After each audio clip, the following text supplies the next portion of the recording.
Here's the problem with AI. So most people think that AI is the solution to their problems, but AI is just a tool.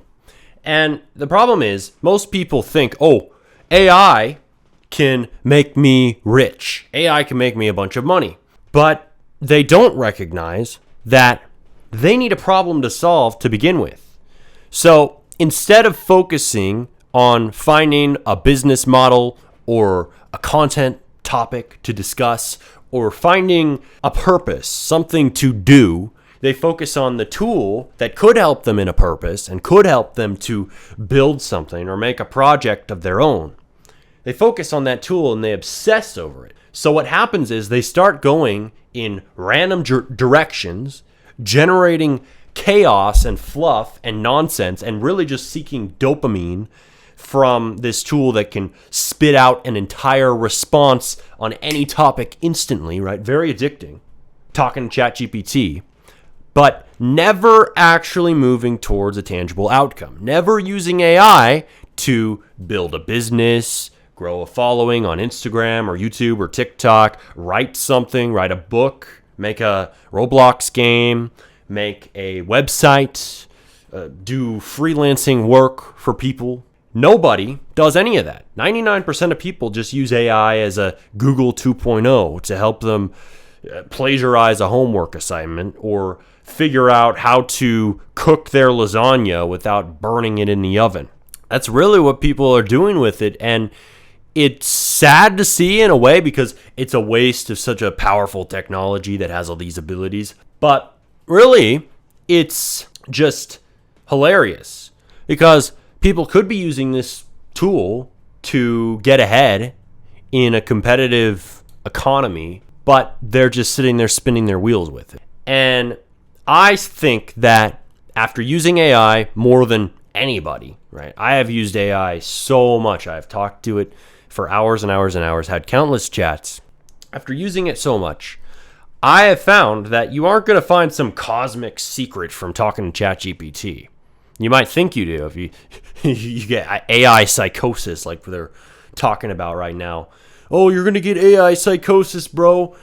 Like, you might get that if you believe every word it says and you're dumb, but most people aren't going to get AI psychosis if they're smart. I mean, I guess maybe most people are not, so maybe they're susceptible to it. But you have to direct it towards a goal, right? And the way that you do that is by figuring out something to do. So most people don't have something that they're doing. So people who are content creators, people who are business owners, people who have work even, they already have a purpose. They already have a mission that they're driving towards. And you have to decide what that is.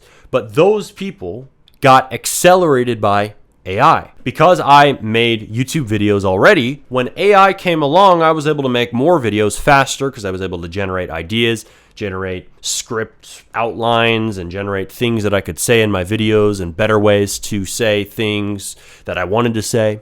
Find out new ways to take my content direction, different ways to address different problems that came up or explain a certain topic, all kinds of things. I was able to do all kinds of things with ChatGPT from the minute that it came out.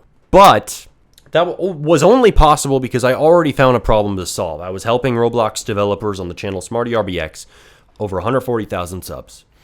I was teaching people how to build careers on the Roblox platform, and I was able to amplify what I was already doing through AI. Now, for most people who don't have a purpose or a mission or a goal to strive towards, using AI is just going to become TikTok. It's going to become TikTok 2.0 for them. Just something to chat with on your phone and have comfort and have good feelings from. That is what we see from a lot of people who use AI. Let me give you an example. On X, I'm also a very avid X user along with a very avid ChatGPT user. Maybe a bit too much. I see these people, this group of people who are obsessed with ChatGPT 4.0. They call themselves Keep 4.0. They use this hashtag all the time. I've been engaging with their tweets and opening them on a regular basis. And now Twitter just shows me their tweets constantly. And this movement of people who are so obsessed with GPT 4.0, constantly complaining at Sam Altman and OpenAI, hey guys, you're taking away our only friend. They're very, very enthusiastic about this. And many people get concerned about this, I think, when they see this, because they're like, oh, these people, are they okay? Are they in AI psychosis? Are they susceptible to it? They're so emotional and erratic about this. But really, these people, they got emotionally attached to an AI. And you can call that bad. You can call that whatever you want, right? They got very emotionally attached to 4.0. It responded in a very mirroring, buddy way. And it acted like their friend. So these people got hooked on that. They got dopamine from that. They felt like they had a connection with an AI. And now that they have changed the model and they're even restricting that kind of emotional reliance on AI, if it shows evidence of it, like if somebody says, I love you to ChatGPT, it will literally tell you to go to touch grass. It will tell you, hey, go outside and make real friends. So these people are very outraged. They're always tweeting about this. And look, I don't have a problem with these people, right? I like 4.0, right? It can be a nice thing to chat with. I do think that it is bad for you if that's the only friend you have. I get it. Sometimes it can be hard if you don't have other friends, you don't have somebody to talk to. ChatGPT can be a good thing. I almost said thing to talk to in those times, but you can't be too reliant on it to the point that you're relying on it for emotional stability in everything. And that's what these people, most of them, are doing. And that's why they're so erratic and emotional and wild and enthusiastic about keeping GPT 4.0. But this is an example of using AI wrong. Why? Not because you shouldn't ever use it for emotional problems and as a therapist or whatever.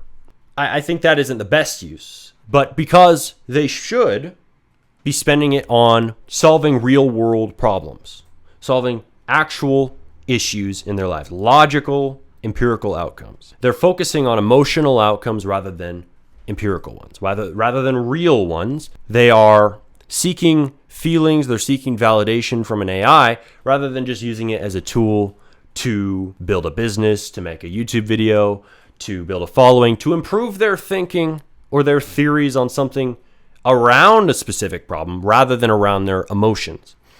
And just wasting all this time talking to a chatbot about your feelings and faking love with it is a waste of your time.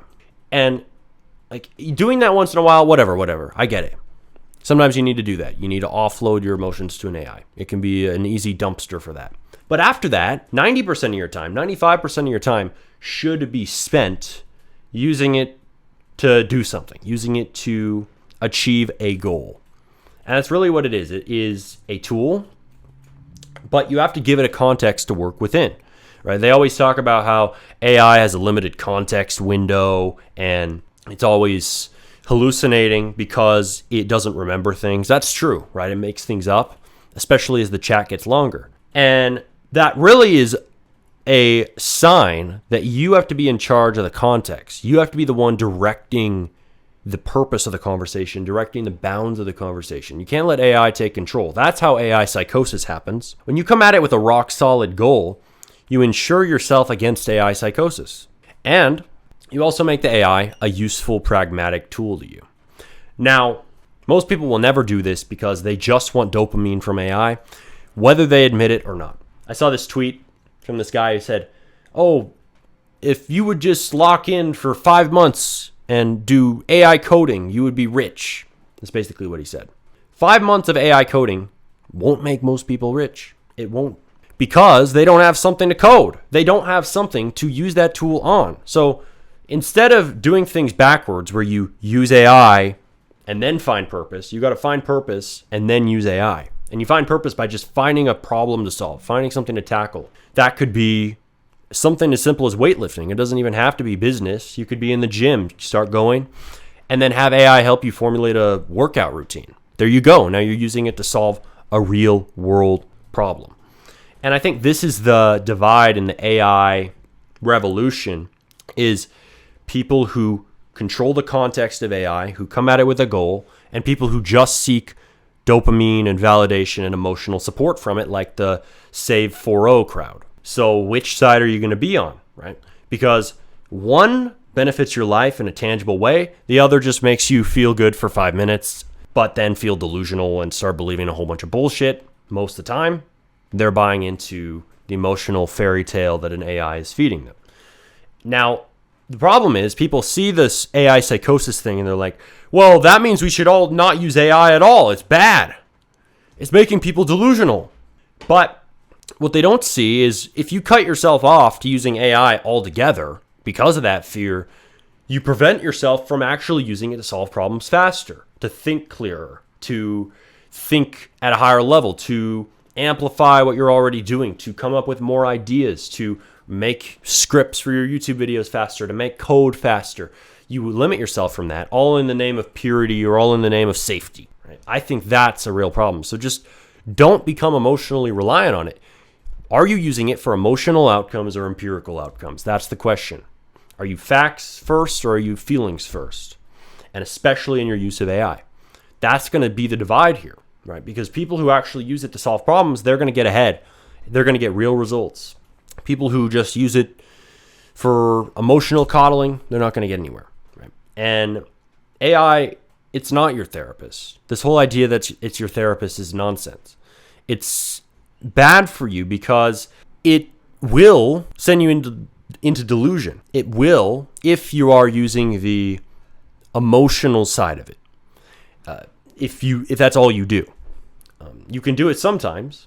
Mostly, you should be focused on real world outcomes. And that ensures you against AI psychosis because you're focused on logic, you're focused on facts, and you're out of the realm of emotions. That's where things start to get strangulated. That's where it starts to have a chokehold on your thoughts because it's taking control of the most influenceable part of you, which is your emotions.